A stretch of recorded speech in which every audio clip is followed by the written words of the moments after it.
पण ते सुद्धा दुर्दैवाने सुप्रीम कोर्टामध्ये रद्द झाल्याच्या नंतर मग आता जो प्रश्न आहे, जो मनोज जरांगे पाटलांनी जो प्रश्न उचललेला आहे की आता आम्हाला 50%च्या ओबीसी मधूनच द्या, ही भूमिका घेण्याचं कारण जर का आमचं आरक्षण 50%च्या वरचं उडवलं नसतं तर आम्ही कुठे कुणाच्या ताटात जाणार नव्हतो, बरोबर ना?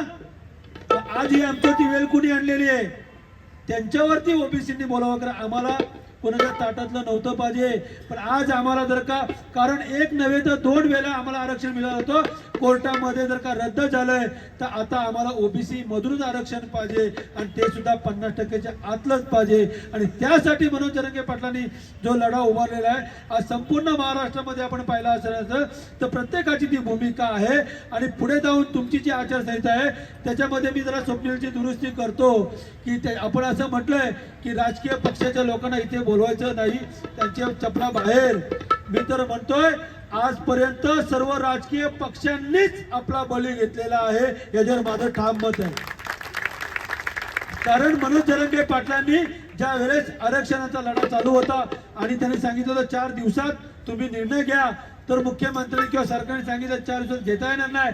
सर्व पक्ष बैठक बोलवली, त्या बैठकीला सर्व पक्षाचे नेते होते, मग काँग्रेस असू द्या, 2 राष्ट्रवादी असू द्या, 2 शिवसेना असू द्या, भाजप असू द्या, आणखी जेवढे पक्ष आहेत सगळे तिथे सह्याद्रीच्या वरती होते. मी सुद्धा त्या मीटिंगमध्ये बाहेर होतो, पण आत नव्हतो, पण तिथं सह्याद्रीवरती होतो. तेव्हा सर्व पक्ष म्हटले मराठ्यांना आरक्षण दिलंच पाहिजे, पण 50%च्या वरचं. पण कसं देणार आहात, त्याच्यावरती मार्ग 2 आहेत की जर का तुम्हाला कायदा करायचा असेल तर एक तर विधिमंडळ किंवा लोकसभा. मग 288 आमदार झोपलेत का, ते का कायदा करत नाहीत? किंवा 48 खासदार झोपलेत का, ते का कायदा करत नाहीत? लोकसभेमध्ये का भांडत नाहीत? किंवा जे सर्व पक्षीय म्हटलेत की हो मराठा मिळाला पाहिजे, मग माझ्या माहितीनुसार, वेगळी माहिती असेल तर माहित नाही, माझ्या माहितीनुसार 288 आमदारामध्ये भाजपचे आहेत, काँग्रेसचे आहेत, दोन्ही शिवसेनेचे आहेत, दोन्ही राष्ट्रवादीचे आहेत. मग तुम्ही कायदा का करत नाही? किंवा लोकसभेमध्ये जर का करायचं असेल तर भाजपचे आहेत, काँग्रेसचे आहेत, दोन्ही राष्ट्रवादी, दोन्ही शिवसेनेचे आहेत. मग जर का तुम्हाला 50% जर कायदा करता तुम्ही काय करत नाही? म्हणजे तुम्ही आम्हाला 40 वर्ष खेळवलंय आणि आजही खेळवताय का? हा प्रश्न मराठे कधी विचारणार की नाही? सगळे पक्ष तोंडावरती बोलतात की आम्ही तुम्हाला 50%च्या आतला द्यायचं नाही, पण देणार. पण कसं देणार? 2 वेळा मिळालं होतं ना, आम्हाला मिळालं होतं की नव्हतं? मग ते कोर्टामध्ये जर का उडल्याच्या नंतर आता तुम्ही कसं देणार? किती दिवस तुम्ही आमची फसवणूक करणार आहात? याच्यावरती आज बोलण्याची वेळ आलेली की नाही की आपण फक्त म्हणणार नाही नाही सर्व पक्ष आम्ही एकत्र, आम्ही सर्वांचे झेंडे घेणार आणि आम्हाला आरक्षण मिळणार. कसं मिळणार? कोण देणार आहे? 288 आमदार करतायत काय? मी जरांगे पाटलांची तर 2 दिवस होतो तेव्हा त्या पत्रकारांनी विचारलं की तुम्ही गावबंदी केलेली आहे नेत्यांना, हे कसं काय? मनोज जरांगे पाटलांनी सांगितलं बरोबर आहे, ते मतदारसंघात करतायत काय? जर का आमचा प्रश्न सोडवता असेल, कायदा करायला त्यांनी मुंबईमध्ये राहिलं गेलं पाहिजे, विधिमंडळामध्ये जाऊन प्रश्न सोडवला पाहिजे. ते मतदारसंघात का फिरतात हा प्रश्न त्यांनी पत्रकारांना दिला. उत्तर बरोबर होतं.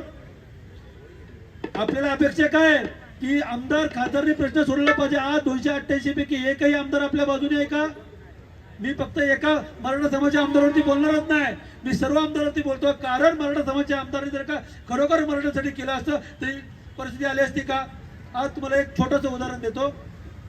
धनगर समाज एसटी मध्ये आरक्षण मागतोय, बरोबर? तो एसटी मध्ये मागतोय. तर या महाराष्ट्रातले 22 आमदार एसटीचे म्हणजे आदिवासी समाजाचे आहेत, त्यांनी मीटिंग घेतली आणि उघड सांगितलं का आम्ही तुम्हाला येऊ देणार नाही. हे ते त्याच्या जातीसाठी काम करतात. आज त्या छगन भुजबळला आपले सगळे लोक शिव्या घालतात, पण त्याच्या जातीचे लोक तर डोकर घेतात. कारण तो उघडपणे सांगतोय की मराठ्यांना 50% आरक्षण देऊ नका किंवा देऊ नका. आणि आपले मराठी आमदार करतात काय, खासदार काय करतात हे तुम्ही विचारणार की नाही? की फक्त आपण आंदोलन करणार आहोत, मोर्चे काढणार आहोत? आता खऱ्या अर्थाने मी पुन्हा सांगतो, मराठ्यांनी ज्या दिवशी मराठ्यांचे होतील, माझे वाक्य लक्षात ठेवा, ज्या दिवशी मराठ्यांचे होतील त्या दिवशी आरक्षण मिळेल. कारण काय झालंय, आपला मेंढरांचा कलप झालाय. तो भाजपवाला हकलतोय, शिवसेनेवाला हकलतोय, राष्ट्रवादीवाला हकलतोय, काँग्रेसवाला हकलतोय. अरे वाघाची जात आपली होती, आज मेंढरांचा कलप झालाय का? आपण प्रश्न विचारत नाही आपल्या पक्षाच्या नेत्याला. का देत नाही आरक्षण? आज जे महाराष्ट्रात चाललंय अतिउत्तम चालू आहे. प्रत्येक आमदाराला बंदी केलेली आहे, खासदाराला लोकप्रतिनिधी बंदी केले. आपल्याला स्थानिक स्वराज्याची गरज नाही, म्हणजे सरपंच, नगरसेवक, झेडपी हे कायदा करू शकत नाही. कायदा कोण करणार? विधिमंडळ किंवा लोकसभा. मग जोपर्यंत आपण मराठी ठरवत नाही की आता या सर्व पक्षीयांनी आम्हाला फसवलंय, सांगा तुम्ही एक तरी पक्षाने आपल्या बाजूने आहे का? मी चुकत असेल सांगा, मी माफी मागून इथून निघून जाईल. आहे का? सर्व पक्षापैकी एक तरी पक्ष, म्हणजे सर्व पक्ष आपल्या बाजूने नाहीये. आता मराठ्यांनी एकच भूमिका घेतली पाहिजे. पटत असेल तर बघा की आम्ही दगडाला मतदान करू, पण या कुठल्याही पक्षाच्या लोकांना मतदान करणार नाही. ही भूमिका जर का आपण घेतली तर आणि तरच हे आपलं आरक्षण देतील. नंतर 40 वर्ष, म्हणजे ज्या वेळेस अण्णासाहेब पाटलांनी आपल्या मराठ्यांसाठी स्वतःचे आत्मबलिदान दिला होता, तिथपासून आजची परिस्थिती बघितली तर जवळजवळ 70 ते 80 लोकांनी आत्महत्या केलेल्या आहेत. किती आंदोलन, किती मोर्चे केलेले आहेत, पण आजपर्यंत आपल्याला न्याय देत नाही. का? तर हे मराठे पक्षामध्ये विखुरलेले आहेत. हे इलेक्शन आल्याच्या नंतर बरोबर आमच्या पार्टीची येतात, इलेक्शन गेले का मराठा आरक्षण करतात, यांना करू द्या, यांना बोंबलू द्या. हीच भूमिका आजपर्यंत राजकीय पक्षांना वाटते. कारण ओबीसी मध्ये येऊ नका असे छाती ठोकपणे बोलतात.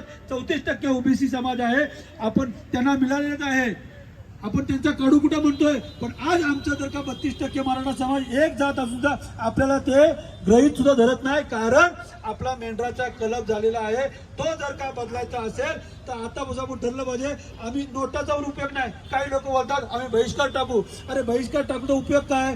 60% इलेक्शन मतदान होतं तर 30% होईल, त्यातला कोणतं निवडून येईल. पण आम्ही दगडाला मतदान करू, पण या राजकीय पक्षांना मतदान करणार नाही. ही भूमिका जर का घेतली तर आणि तरच आपलं आरक्षण मिळेल. एवढंच बोलतो. मला 4 मिनिटं दिले, कधी 5-6 मिनिटं झाले असतील, पण आपण का आणि कशासाठी करतो हे जर का माहीत नसेल तर आपलं आंदोलन करून पण का उपयोग नाही. कारण